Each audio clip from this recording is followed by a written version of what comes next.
HR issues can kill you. One complaint against your company can turn your world upside down. And you spend way too much time dealing with HR when you should be spending your time on making a profit. You should talk to Bambi. With Bambi, get access to your own dedicated U.S.-based HR manager starting at just $99 per month. They get to know you and your business while providing HR expertise and the personal touch you need and want. They're available by phone, email, and real-time chat, so onboarding and terminations run smoothly. Team members reach peak performance, and your business stays compliant with changing HR regulations.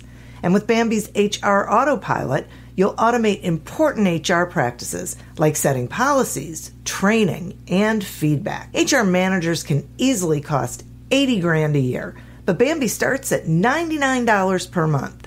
Schedule your free conversation today to see how much Bambi can take off your plate. Go to Bambi.com right now and type in Accelerate under podcast when you sign up. It'll really help the show. Spelled BAM, BEE.com.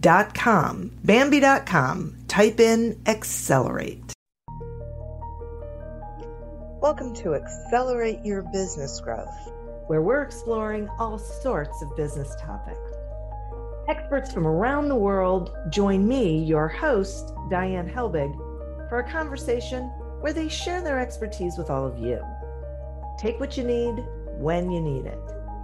Featured on Inc.com, Forbes, and MSNBC's Your Business, this podcast is recognized as one of the best podcasts for small business, sales, leadership, social media, and more. When it comes to business, Accelerate Your Business Growth has got it covered. And now on with the show. Stephen Blue is the CEO of Miller Ingenuity, a keynote speaker and best-selling author of 5 books that teach senior leaders and CEOs how to increase profit, take market share, and beat their competition. He's addressed audiences at Harvard Business School, the United Nations, and Carnegie Hall. He created and authored the League of Extraordinary CEOs series, a monthly CEO advice column in the American City Business Journals. He serves as CEO in residence at Winona State University. Thanks so much for joining me today, Stephen. Well, it's my pleasure to be here, Diane. I've always loved the chance to talk to someone like you. Well, I always love the chance to talk to someone like you, so this will be great. Yeah.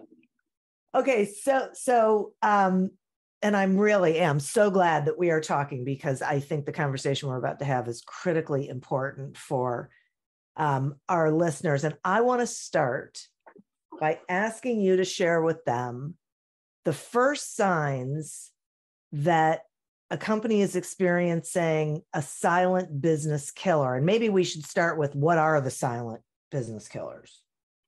Sure. There used to be 7 that I identified. I think I wrote about them in my first book. And now I have about 8 or 9 post-pandemic, if you will. But probably the most important one of the silent business killers is when everybody makes nice in meetings. Is how I describe it, right? And one of the things I hate to hear, no one that works for me ever does this, but I used to hear it when you're in a meeting and you're dealing with maybe a controversial issue or any issue for that matter, and someone says, well, let's take it offline. Oh. And that's about the worst. That always means, every single time, Diane, it means, well, we don't want to talk about it in front of the boss because it's like conflict. And he may think or she may think there are problems, and we don't want the boss to know there are problems. And so what happens is, typically conflict doesn't get resolved. Problems don't surface to the level that they need to be fixed. And they just sort of, bubble and bubble and bubble until they get worse and explode. I'll give you a great example. I did a keynote speech for a major medical device manufacturer last year. And it was a custom speech. Normally I just have, speeches I take off the shelf. Sure. But they wanted a custom speech because they were forward thinking. And they said, you know what, safety is so critical for us, and quality is so critical for us. We want to know what signs we should look for that indicate we're losing that focus. And so I did some case studies, and I based my whole keynote speech around mostly NASA and the Challenger disaster, and Boeing with the 737 MAX disaster. Okay. And then I also did Takata, an airbag manufacturer. But in every one of those cases, Diane, there was all kinds of warning signs about the problem that they were about to have, and they were at the lower level of the organization, and there was conflict surrounding it all over the place. It wasn't like it wasn't known, but they chose not to deal with the conflict, and they just sort of like buried it. And then as a result of that, that's basically what happened to all three of those organizations. And I call it Minnesota. I happen to live in Minnesota, so I call it Minnesota nice. Everybody wants to be nice and nice and nice in meetings. And I advise CEOs that if you have conflict, well, you do have conflict, sure, find it and deal with it productively. Don't ignore it. Yeah, it's it's so funny. People think that they're being nice when in reality, what they're doing is not nice. Yeah. Ultimately. That's right? Exactly right.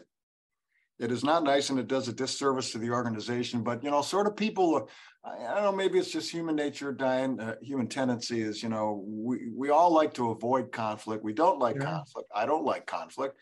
And so they sort of hope it kind of goes away, but conflict never, ever does go away. And organizations are full of them.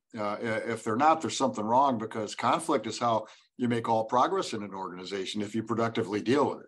Well, exactly. And, I'm listening to it and I'm thinking, maybe the problem is that we look at it as conflict when it doesn't have to be combative. It doesn't have to be uncomfortable, right? I mean, I feel like we've got this mindset around it. That's what's really getting in our way. Well, it is, Diane, and that's because most executives and most senior leaders are not trained in how to productively manage conflict. To your point, conflict does not have to be comfortable, and it shouldn't be comfortable. And I did a podcast the other day, and someone said, "Yeah, but if you're going to deal with conflict, people will hate each other." It's, no, not if you do it the right way.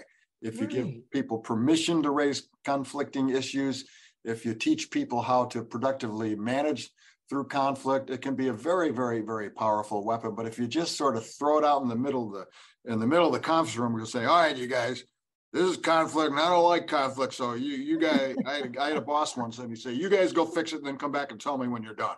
Ugh. That's the worst thing you can do. My mother used to make my sister and I go into our room, and she would say, "Don't come out until you're getting along or one of you is dead." Okay. I've never heard that before. Thank goodness. One of you is dead. Sooner or later you decide to get along because you want to leave your room. But yeah. But that just reminded me of that with, let me know when you're done. Well, I'll give you another one. Great. When your sales people work for the customer, that's a sign of one of the seven, what I call seven deadly sins. Now, everybody knows, any good sales guy will say, "Yep, the customer is number one. Everything starts with the order. Customer's always right," and all that stuff. I understand that. But I got some bad news for most CEOs. Your customer, they don't want you to have any profit. Right. They want to keep making you lower your costs, lowering your price. They keep inviting competition in. And the last thing they want you to have is profit. So, you shouldn't be dependent on your customers' goodwill for the success of your business. And when sales guys, see what happens, Diana, sales guys, they're generally out there and they're not, at corporate, and they're not in, the headquarters. And so they're spending all their time with their customers, or they're spending all their time, whatever, but they tend to go on the golf course. They love to go to trade shows so they can bring their spouses and have dinners on the company and play golf with their customers. So they end up being friends with their customers. And they're not supposed to be friends. They're supposed to be friendly, but not friends. Yeah. And the problem with that is when they're friends with their customers, friends don't like to raise prices on friends, do they? Right. And so you have to, and there has to be a balance there, but you have to keep bringing them back into headquarters, keep aligning them with the company and making sure that they understand which side of the bread the butter gets on. Because it is true that everything starts with the order, but without manufacturing, without engineering, without marketing, without all kinds of other things, that order would be useless. And that's one of the biggest silent killers that I see in most organizations. They're just the customers running the show. Yeah, right. And I've noticed that there ends up being a conflict between operations and sales, because salespeople will say, yes, we can do fill in the blank, no matter what the prospect says. Yeah. The salesperson will say, yeah, of course we can do that. And then they go back to the office and the operations people are like, we can't do that. Well, you have to make it happen. And so sometimes you do, sometimes you sort of do the whole pretzel thing, but you're not making money. That's right. And that is a perfect example of what happens. The sales guy is always going to say yes, unless you discipline him to not say yes all the time. But right. that their instinctive reaction is that, of course we can do that. And then they come back, the ops guy says, no, we can't do that. And then the sales guy's in an uncomfortable position. Right. He has to go back to the customer and say, no, we can't do that. And again, they're friends with them and they don't want to do that. But that's what causes all kinds of organizational conflict. And I had a sales guy, he was head of sales. And with sales guys, if you're not careful, they drag the organization through all kinds of consternation, all kinds of excess cost, all kinds of frustration and anger, because they promise things that can't be delivered, or they promise things that they don't even know what they're promising. So this guy, he would say, well, we've got to get this order no matter what. And I'd say, well, what does that mean exactly? I mean, what does no matter what mean to you? Well, the ops going to have to do this, quality's going to have to do that. And he didn't even know. And the organization is like, oh my God, for us to get that order, we'd have to jump through so many hoops that it would just be probably, like to your point, Diane, it wouldn't be profitable to do it. And right. Guys like that are really dangerous. Toxic. And actually, to tell you the truth, I had to take him out because he wouldn't stop doing that. Wow, really? Mm-hmm. And that's the problem. And that's the other side of that coin is organizations tend to treat sales like superstars. Yeah. And they treat them like gods, and they could do no wrong. And so they let them get away with all kinds of murder. Yeah. I mean, they fudge their expense reports. They make all kinds of promises that can't be delivered. They're never on time. They never do anything. They hate the organization. They're superior to anybody inside. And the ones that are that destructive, the only thing you can do is if it's early in their career and early in their relationship, Diane, you could say, let me take you under my wing here. Let me advise you, that's really not the way you ought to be behaving. And if that doesn't work, you just have to ask them to leave the organization. Yeah, for sure. Right. Because they're not better than anybody else. And when you treat them that way, everybody else feels inferior. And, I'm sure you would agree with people feeling inferior in the company. That's not a good thing. No, it is not a good thing. No, absolutely. Imagine how fast we could solve the world's biggest problems if more SaaS startups would gain traction sooner. Welcome to the Tech Entrepreneur on a Mission podcast. This podcast is dedicated to sharing experiences from B2B SaaS CEOs who are going above and beyond to deliver change that is noticed. You will hear their secrets and learn what is required to build a SaaS business that the world starts talking about and keeps talking about, and how to overcome the roadblocks to do so. Greetings from Evergreen Podcasts. We're rolling out a listener survey and we want to hear from you. The information in the survey will help us gather statistics and in turn make our shows more appealing to advertisers. I know most people don't like ads, but this is one of the only ways our shows make money and help keep their lights on. We promise it will only take a few minutes, but the impact on our podcasts will be tremendous. As a token of our appreciation, we'll randomly select one lucky participant each month to win an exclusive merchandise package from Evergreen Podcasts. Head to evergreenpodcast.com/listener survey to help a show and possibly get some free stuff for doing so. We can't thank you enough for the support. Now back to the show.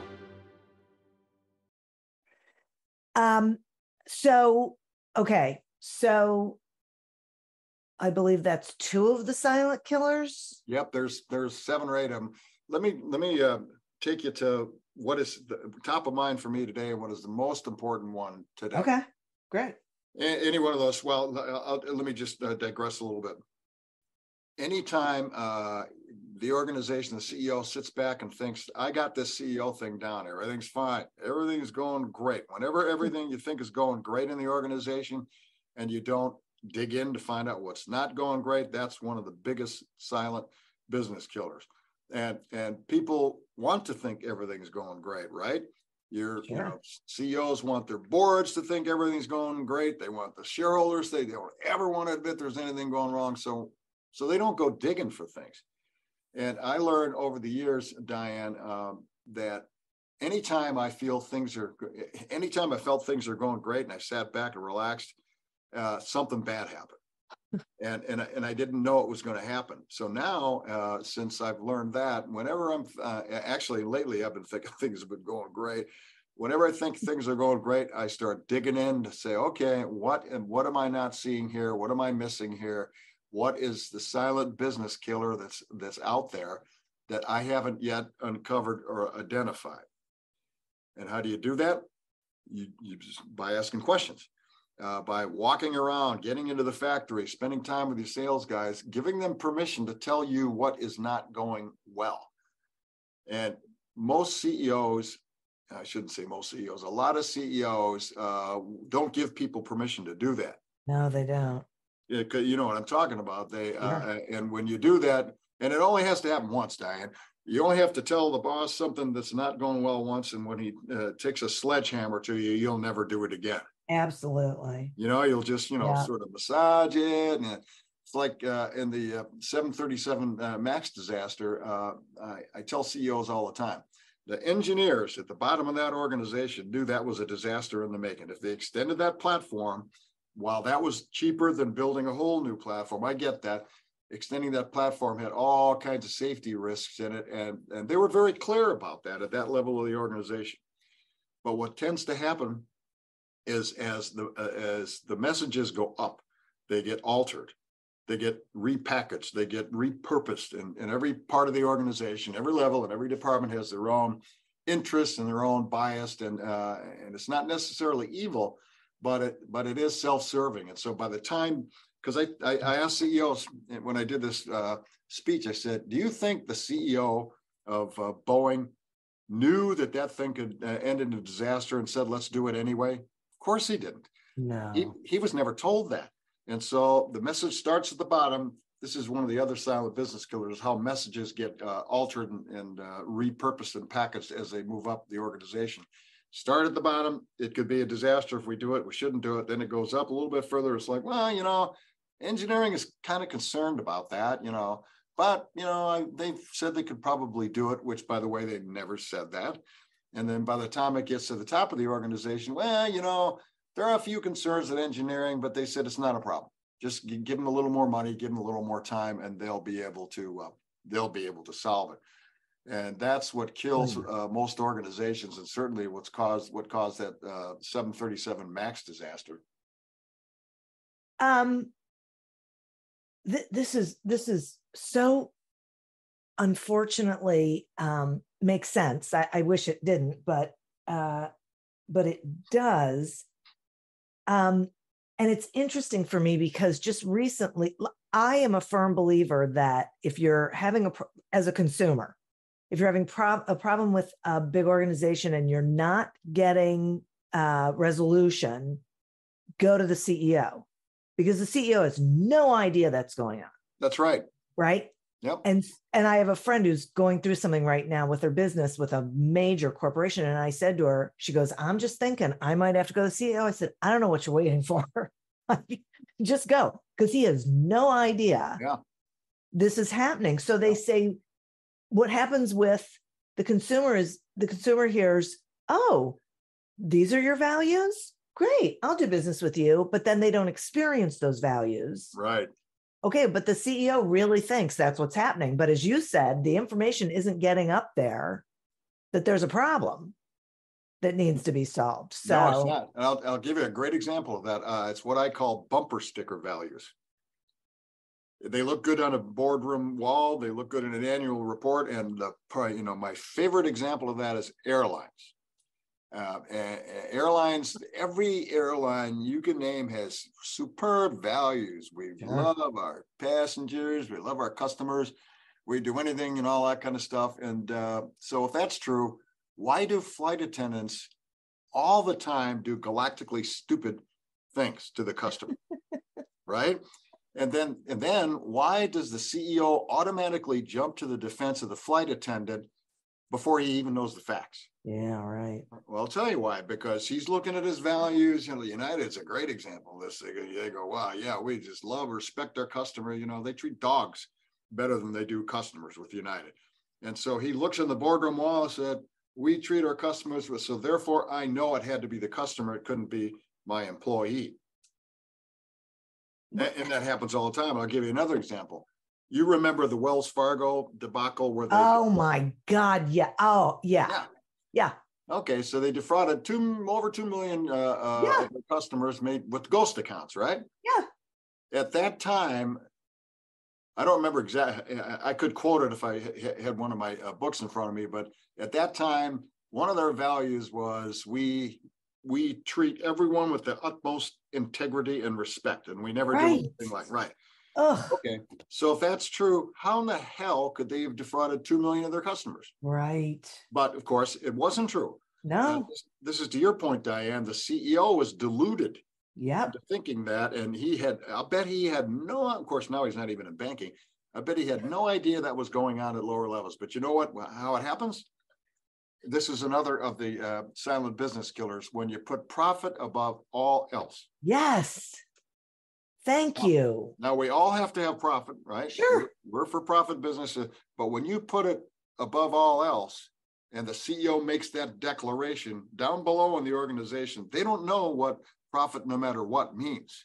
Right. Right? The CEO knows it doesn't mean no matter whether it's legal or not. It doesn't mean no matter whether it's toxic. But people down below, they'll cook the books. They'll create ghost accounts, as in the case of Wells Fargo. They'll do all kinds of manner of dumb things in order to hit the number. And that's the problem. If it's always profit no matter what, I mean, that heads for disaster. And that's one of the silent business killers. That's one of the big ones. Well, and the other thing that always bothered me about Wells Fargo is that over 5,000 people lost their jobs because they did what they were told to do. Now, there's an argument for, okay, why didn't they just quit? But I'm pretty sure it happened during a time where jobs were really hard to find. Yeah. But, it's like I have this thing that we are stewards, that we are stewards of our customers, of our vendors, of our employees, of our business, that we should be stewards. And they weren't a steward of anybody when they did that. No. So, then you can't say that you care and nurture and support your employees, because you don't. Yeah, these edicts from on high, most people ignore them anyway. Yeah. Why? Because they know there'll be that's just the edict du jour of the week. If they wait long enough, it'll go away and another one will come along, and it's just... I'll give you another example. I worked for a company once where in the division I was in, it's profit no matter what, profit above all else. Okay, fine. So that causes all kinds of infighting in the organization, right? Yeah. Operations is pushing sales. Why aren't you getting more sales? Sales is going, well, I could get them if you'd ship it out, all that stuff. We had a guy who was in charge of manufacturing, and he was incentivized by what went out the back door.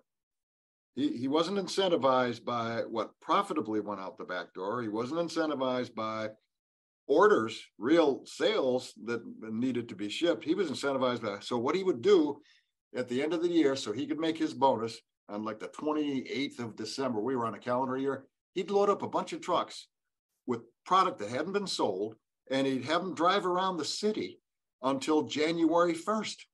You're kidding. No, I'm not kidding. It sounds unbelievable, but this happens every day because companies, they confuse people, right, with the incentive programs.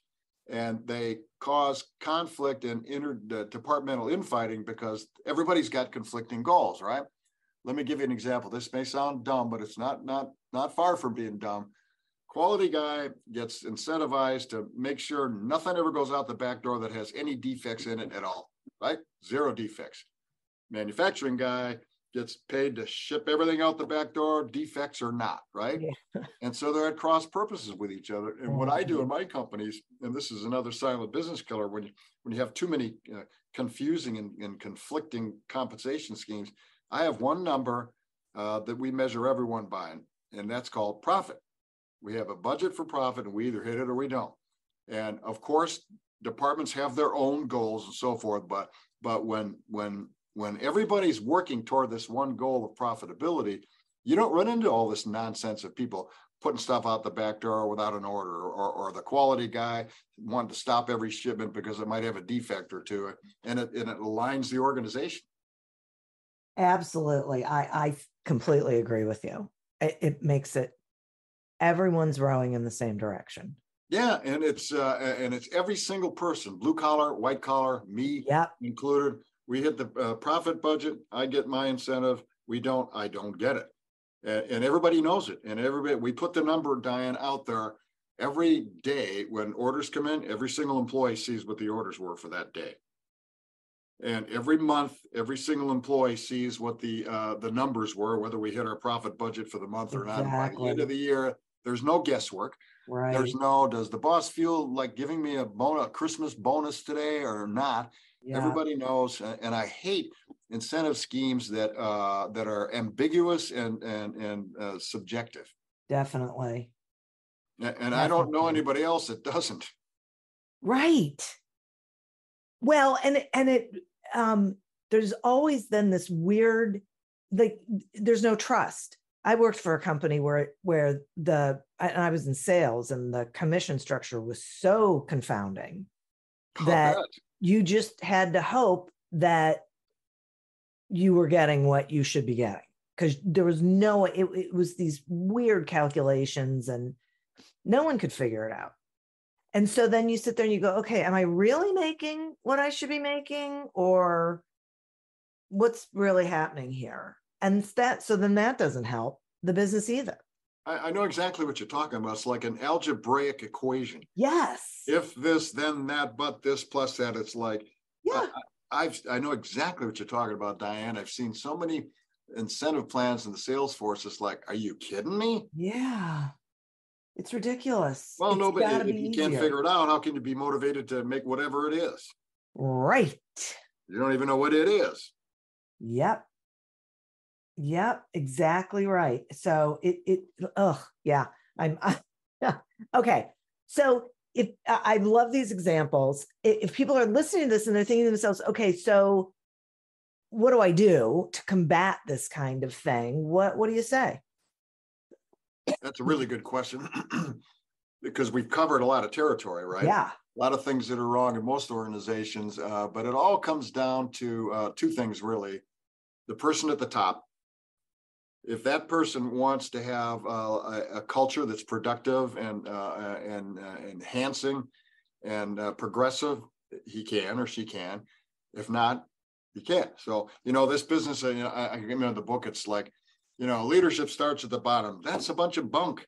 Leadership does not start at the bottom. The poor guy at the bottom can't do a darn thing but what he's told. Yeah. So if you're going to make change in the organization, you have to start at the top. And what I tell CEOs all the time, because I've done it a bunch of times, is you need to establish the kind of culture. And it used to be when you said culture to a CEO, Diane, they'd look at you like you were crazy. Yeah. Now they sort of listen to it a little bit. And what I tell CEOs all the time is you want what I call a Cirque du Soleil culture. Have you seen any of their performances? I have. Well, okay. So when you see that, every one of those performers comes onto the stage that day, all jazzed up, committed to doing better today than they did yesterday, or at least hitting perfection. Sure. You don't see the one guy going, I can't catch you today. I don't feel like catching you today because I just don't feel like it, and you said something to me yesterday I didn't like. You don't see any of that. No. What I point to that as an example, Diane, of the culture that everyone should aspire to. They say that doesn't make any sense. We're not performers. Yeah, you are. Yeah. You are performers. And why wouldn't you want that kind of culture in your organizations? Okay, so how do you get it? Yeah. First, you start by measuring the culture that you now have, because every organization, Diane, has a culture, right? Sure. So what is your culture right now? And don't ask the supervisors, because they'll give you the answer they think you want them to say. Okay.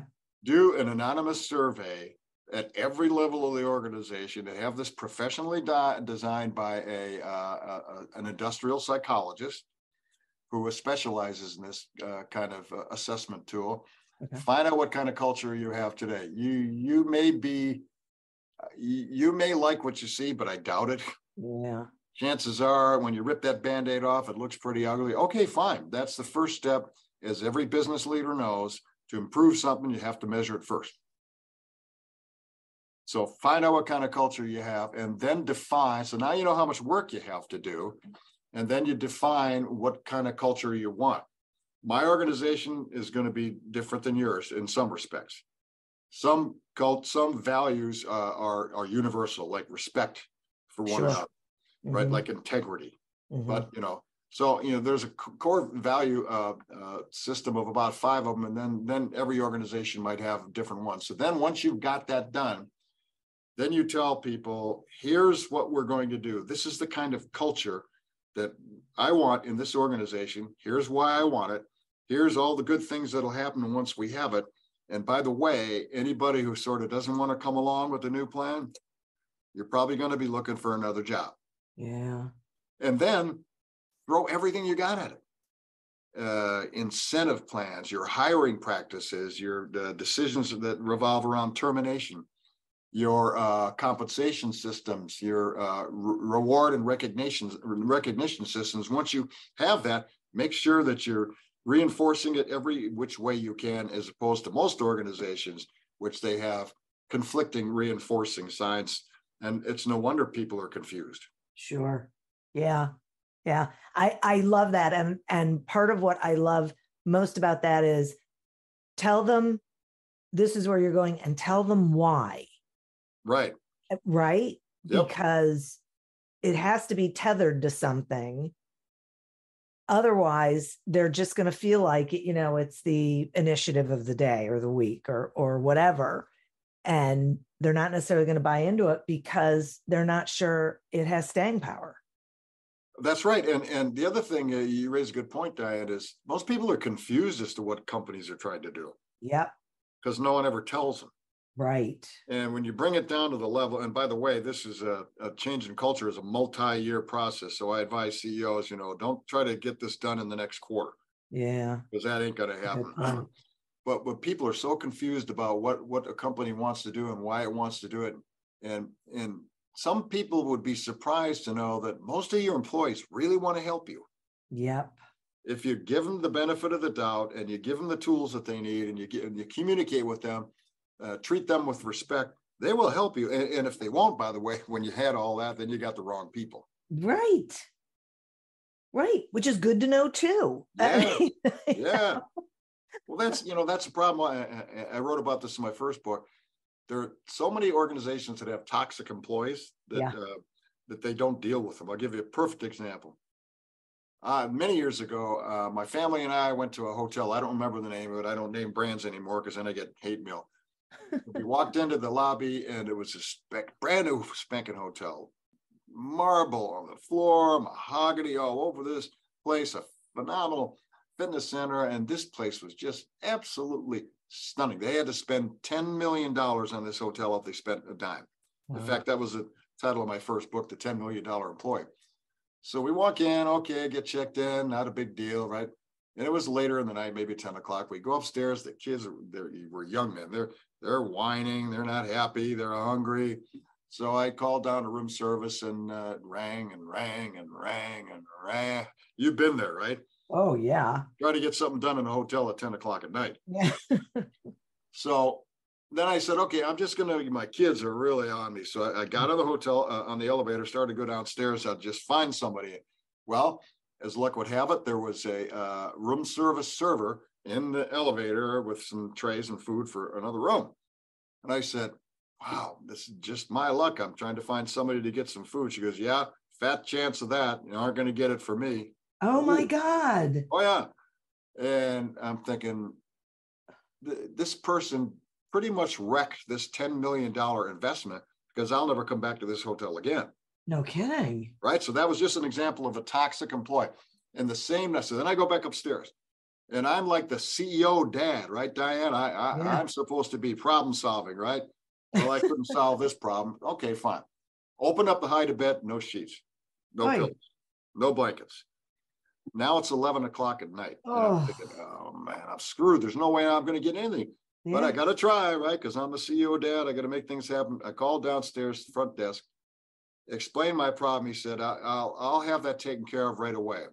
Well, how many times have you gotten a promise from the front desk that never happened? Yeah. All the time, right? Yeah. 5 minutes later, Diane, the front desk guy himself was at the door of my room with a big smile on his face, pillows, blankets, apologizing all over the hell. And he said, you know what, Mr. Blue, I'm going to put down that they should give you tonight for free based on what you had to go through today. Wow. So on the same night, one employee practically wrecked that $10 million investment, and the same night, another one saved it. Wow. That's the difference. And every organization has toxic employees, and you can't tell me that somebody doesn't know who they are. Right. The CEO might not know, but the direct supervisor will know who they are. Why don't they deal with them? They're afraid of them. They don't like conflict. Legal says they can't touch them. Human resources said you got to love them up. You can't fire them. All kinds of reasons, but they're there. And I advise CEOs all the time, dig in, find out who they are, promote and praise, and put the great ones on your shoulders, and the toxic ones, get rid of them. You know what?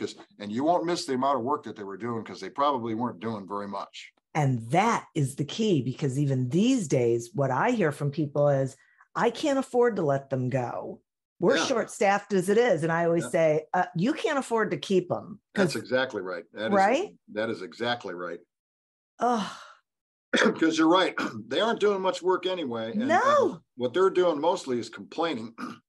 And they're bringing everyone else down. Exactly. They're informal leaders, right? I was just going to say that. And when people look at them, they go, well, you know, if he can get away with like not doing much, why should I? Right. Right.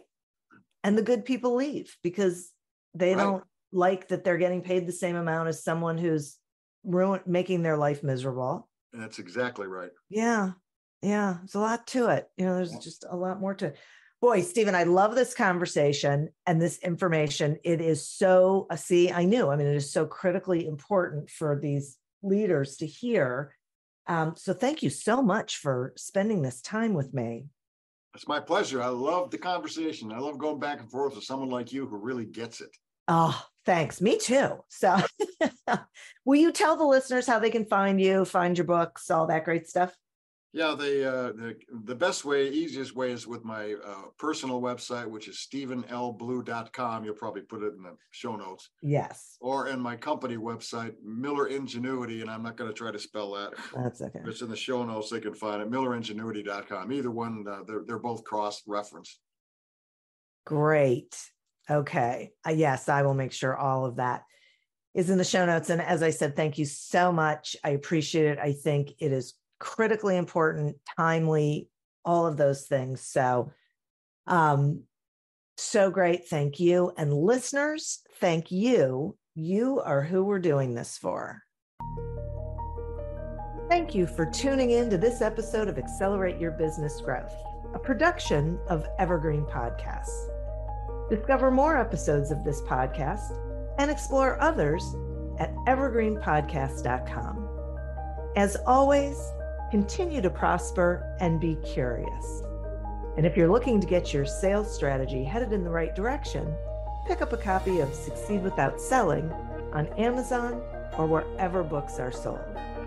Until we meet again on another episode of Accelerate Your Business Growth, goodbye and good day. Coming up on 5 Minute News, I'm Anthony Davis. You might think it's partisan because maybe it's critical of one side or the other, but it's not. It's just the truth. And I think that's also something that's kind of unusual for Americans listening to the radio or to podcasts, because the news landscape in the States has been so partisan for so many decades. So 5-Minute News is verified, truthful, independent, unbiased, and essential world news daily.